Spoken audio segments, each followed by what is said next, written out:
ಅವನಿಗೇನು ಬೇರೆ ಕೆಲಸ ಇಲ್ಲ ಅವನಿಗೆ ಏನಂತ ಆಗಲಲ್ಲ ನೋಡೋಷ್ಟು ನೋಡ್ತಾರೆ ಜನನು. ಎಲ್ಲದಕ್ಕೂ ಒಂದು ರೀತಿ ನೀತಿ ಧರ್ಮ ಇರ್ತೈತಿ, ಅದು ಬಿಟ್ಟು ಯಾರೂ ಹೋಗಬಾರ್ದು. ಇದೆಲ್ಲ ಅಲ್ಲ, ಅದು ಪೂಜಾರಪ್ಪೇನೋ ಕದ್ದನ ಅಂತ ಬಂತು. ನಾವು ಅದಕ್ಕೂ ಒಂದು ಮೀಟಿಂಗ್ ಕರೆದ್ರು, ಕಮಿಟಿಯವರು ಕರೆದ್ಬಿಟ್ಟು ಹೋಗಿ ಏನೇನಾಗೈತಿ ಏನು ಅಂತ ಕುರಂಕುಷವಾಗಿ ಪರಿಶೀಲನೆ ಮಾಡಿ ಪೊಲೀಸ್ನವ್ರು ಇನ್ವೆಸ್ಟಿಗೇಷನ್ ಮಾಡ್ತಿದಾರೆ. ಮಾಡಿ ಆಗಿದ್ಮೇಲೆ ಕರೆಕ್ಟಾಗಿ ಗೊತ್ತಾಕೈತಿ. ಅದ್ರಾಗ ರಾಜಕೀಯ ಥರದ್ದೇನಿದೆ. ಕೊಟ್ಟಾರ ಕಂಪ್ಲೇಂಟ್ ಕೊಡಲಿಲ್ಲ ಪೊಲೀಸರು ಯಾಕೆ ಬರ್ತಾರೆ?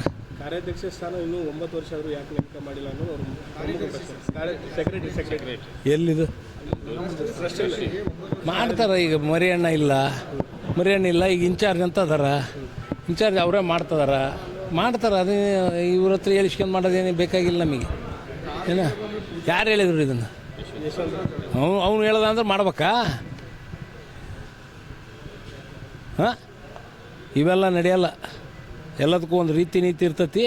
ಅದ್ರ ಪ್ರಕಾರ ಕಮಿಟಿಯರ್ ಇರ್ತಾರೆ, ಮಾಡ್ಕೊಂಡು ಎಲ್ಲ ಕರೆಕ್ಟಾಗಿ ಗುಡಿಗಳು ಉದ್ಧಾರ ಮಾಡೋದು ಕಲಿಯೋಣ. ಪಬ್ಲಿಕ್ ಮನಿ ಅದು, ಬಿಗಿಯಾಗಿ ಹೋಗ್ಬೇಕು, ಬಿಗಿಯಾಗಿ ಆಡಳಿತ ಮಾಡಬೇಕು. ಮಾಡಿ ಕರೆಕ್ಟಾಗಿ ಅದೇನು ಬಂಗಾರ ಕದ್ದಿರೋದು ಅವನೇ ಹೇಳ್ದ. ಯಾರು ಪೂಜಾರಪ್ಪನೂ ಕರೆಸಿದ್ವಿ, ಅದಕ್ಕೆ ನಾವು ಪೊಲೀಸ್ನವ್ರು ಕರೆದು ಪೊಲೀಸ್ನವ್ರು ಇನ್ವೆಸ್ಟಿಗೇಷನ್ ಮಾಡಿಕೊಡ್ತೇವೆ ಅಂತ ಟೈಮ್ ತಗೊಂಡಾರ. ಎಷ್ಟು ಕದ್ದಾರ ಸರ್? ನನಗೇನು ಗೊತ್ತಪ್ಪ. ಪೊಲೀಸ್ನವ್ರು ಎದಕ್ಕೆ ಅದಾರ? ಪೊಲೀಸ್ನವ್ರು ಇರೋದು ಎದಕ್ಕೆ? ನಿನಗೆ ಹೇಳ್ಕೊಟ್ರೇನೋ ಅವರು? ಹಿಂಗೆ ಕೇಳುವಂತ ಪೊಲೀಸ್ನವ್ರು ಮಾಡ್ಯಾರ, ಇನ್ವೆಸ್ಟಿಗೇಟ್ ಮಾಡ್ತಿದಾರ. ಅವರು ಒಂದು ಹೇಳ್ತಾರೆ, ಇನ್ನೊಬ್ರು ಒಂದು ಹೇಳ್ತಾರೆ. ಅದಕ್ಕೆ ಪೂರ ಪಕ್ಕಾ ಮಾಡ್ರಪ್ಪ, ಮಾಡಿ ತಗೊಂಬರ್ರಿ ಅಂತ. ಎಷ್ಟು ಬಂಗಾರ ಇತ್ತು, ಎಷ್ಟು ಕಳ್ಳತನ ಆಗಿದೆ ಅನ್ನೋದು ನೋಡು. ಮುಂಚಿಂದ ಈಗ ಭಕ್ತರು ಕೊಡ್ತಾರೆ, ಮೂಗ್ಬಟ್ಟು ಕೊಟ್ಟಿರ್ತಾರೆ, ಟ್ರೆಜರಾಗಿ ಹಾಕಿದ್ರು. ಅವು ನಾವು ವರ್ಷ ಅದನ್ನು ಕರಗಿಸಿದ್ದಿಲ್ಲ. ಅದನ್ನು ಕರಗಿಸಿ ಈಗ ಗಟ್ಟಿ ಮಾಡಿ ಇಟ್ಟಾರ. ಸ್ವಲ್ಪ ಇವರಿಗೆ ಪೂಜಾರಪ್ಪಗಳು ಟೈಮ್ ಇರ್ತೈತಿ, ಇಷ್ಟು ತಿಂಗಳು ಮಾಡಬೇಕು ಅಂತ.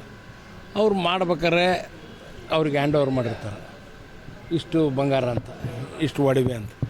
ಅದ್ರಾಗ 5 ಐಟಮ್ಮು 6 ಐಟಮ್ಮು ಸಿಗ್ತಾಯಿಲ್ಲ ಅಂದರು.